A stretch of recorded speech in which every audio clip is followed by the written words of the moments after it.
Greetings, subscribers! Cobra Kai is a very popular show on Netflix. It's now been announced that the producers will make some Cobra Kai spin-off, though it's still yet to be announced what that spin-off will focus on. And the producers themselves probably still don't know. So today, I'd just like to go over my ideas of what I think would make a great spin-off, and ask for thoughts on my ideas from you viewers. I'll get into that in just a minute, but first I'd like to briefly go over something else. When Cobra Kai first came out, I posted a video called Cobra Kai is Awful. But since then, my opinion has changed. After Season 2 ended, I posted an update called Cobra Kai is Not Awful. And then, Season 3 was by far my favorite. The idea of Daniel going back to Tomi Village, learning more about Miyagi-Do from Chozen, led to some very powerful scenes. The moment when Daniel was reunited with Yuna almost put a tear in my eye. But most of all, that ending with, spoiler alert, Daniel and Johnny teaming up was the ultimate highlight. The Cobra Kai writers did the best job they could by showing why Johnny would work with Kreese again, but I personally still could never fully buy it after watching the end of Karate Kid 1, and more importantly, the beginning of Karate Kid 2. So, in my mind, the way Season 3 ended was the way Season 1 should have begun. And now, Season 4 is set to go in the direction of what I personally would have most liked to have watched all along. And I could not be more excited about it. Anyway, what would I like to see in a Cobra Kai spinoff? I'd like to see a show about Mr. Miyagi's father as a teenager, learning from Mr. Miyagi's grandfather back in Tomi Village. Think vaguely along the lines of the show Krypton, which is about Superman's grandfather Segel as a young man on the planet Krypton. At first I thought a show about Mr. Miyagi himself as a teenager would be the way to go, but then I realized I'd have a few issues with that.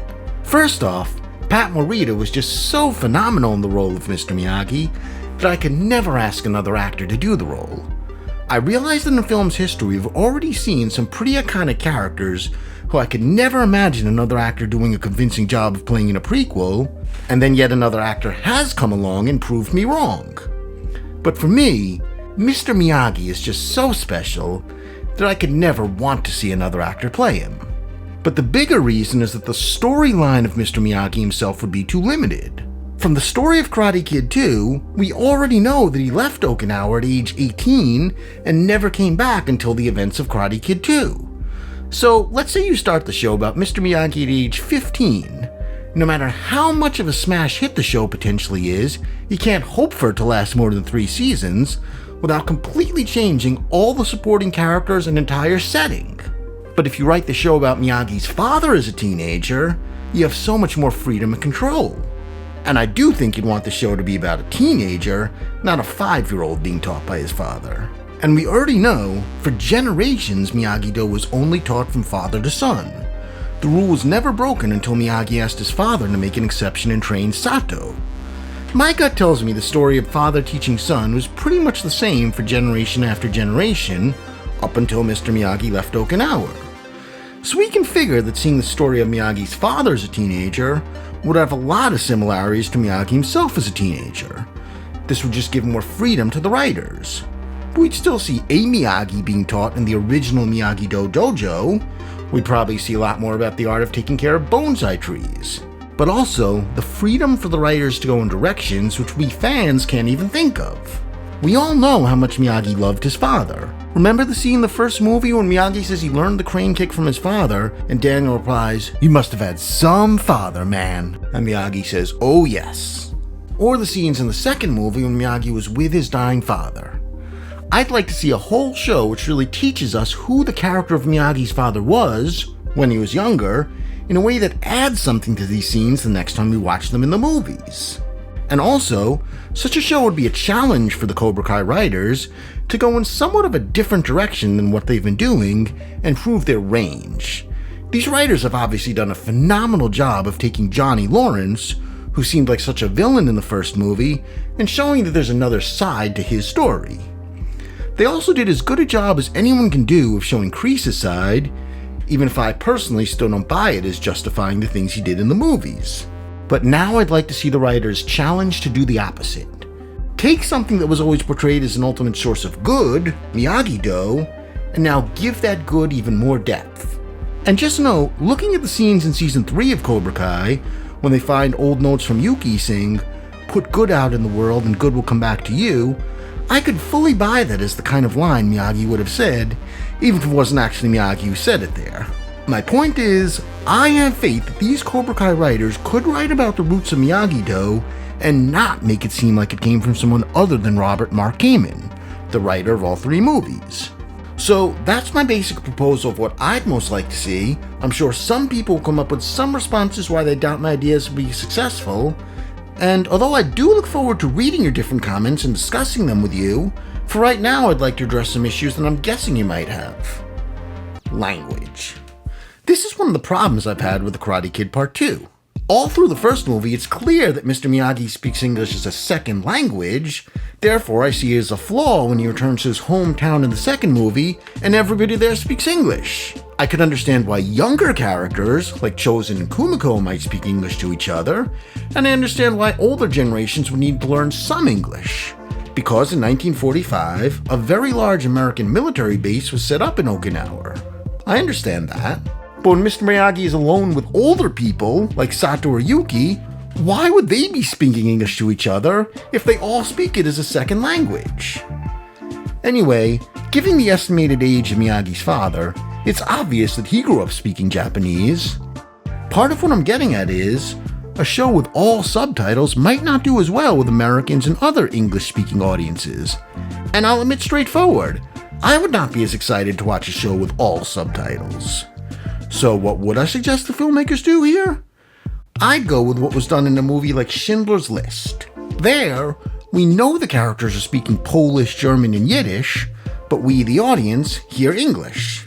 And it's that simple. So with such a Karate Kid prequel, I'd say we know the characters are speaking Japanese, but we hear English. Now let's move on to another topic. Race. Such a show would obviously need to have an entirely Asian cast, since it would be set in Okinawa long before 1945 when there's an American military presence on the island. And it's often believed that film and television producers seem to think Caucasian characters are needed in order to get more people to watch. For example, Dances with Wolves was about Native Americans, but it had a white guy as the main character join the Native Americans. Or think of the show Kung Fu, which was all about a Chinese man in the US and his struggles with prejudice against Chinese, except the script was altered to say he was only half Chinese and half white, while he was played by an actor who was 100% white. Would the show not have had as large an audience if the role was given to Bruce Lee, who was originally written for? We'll never know. But I'd just like to point out that in 2018, there was the movie Crazy Rich Asians, which had an entirely Asian cast and was very successful. So that movie seems to suggest that these days audiences can be open to an entirely Asian cast. And I'll just add that although I'm not Asian, I'd sure like to watch such a show. Location. For anyone who doesn't already know, although Karate Kid 2 was set in Okinawa, it was filmed in Hawaii, where the scenery looks somewhat similar to parts of Asia. Also, Hawaii has many residents of Asian descent, which was an advantage for the scenes that required extras. Additionally, it gave the American filmmakers a lot of advantage to stay in their own country. However, when we saw Daniel return to Okinawa in Cobra Kai, much of that really was filmed in Okinawa, although there were other moments that I presume were really shot in the state of Georgia, where the majority of the show was filmed. So getting to the point, where would this Miyagi prequel need to be shot? I would think the same parts of Hawaii as Karate Kid 2 seem like the most obvious place, but whatever the filmmakers came up with, I'd be open to, even if that meant entirely in the state of Georgia. For example, I assume the scenes of young Kreese set in Vietnam were really filmed in the state of Georgia. So could the producers also find places in Georgia that could look like Okinawa? I would think so. So these are just some of my thoughts on what I'd like to see in a Karate Kid spin-off, but of course I'd like to hear some feedback from you viewers. Do you like my ideas? Dislike them? Why or why not? Or do you have other ideas for a Cobra Kai spin-off? Please leave it all in the comments below. I will try to respond to as much as I can. I really would love to discuss the subject with other fans. And if you're any kind of Karate Kid or Cobra Kai fan, then you'll want to come back for next week's video. I have an interview with a man who has not only been operating a bonsai store in New York City since the 70s, not only is a big fan of Karate Kid movies, but also suspects that a consultant for the Karate Kid 3 was actually in his store doing background check for the movie and based the detail of that bonsai store in the movie on his store. Additionally, I personally have looked at his store's logo and wondered if the whole Miyagi-Do symbol might have been partially based on that. So if you're any kind of Karate Kid or Cobra Kai fan at all, then trust me, you'll want to come back for next week's video to see what I'm talking about.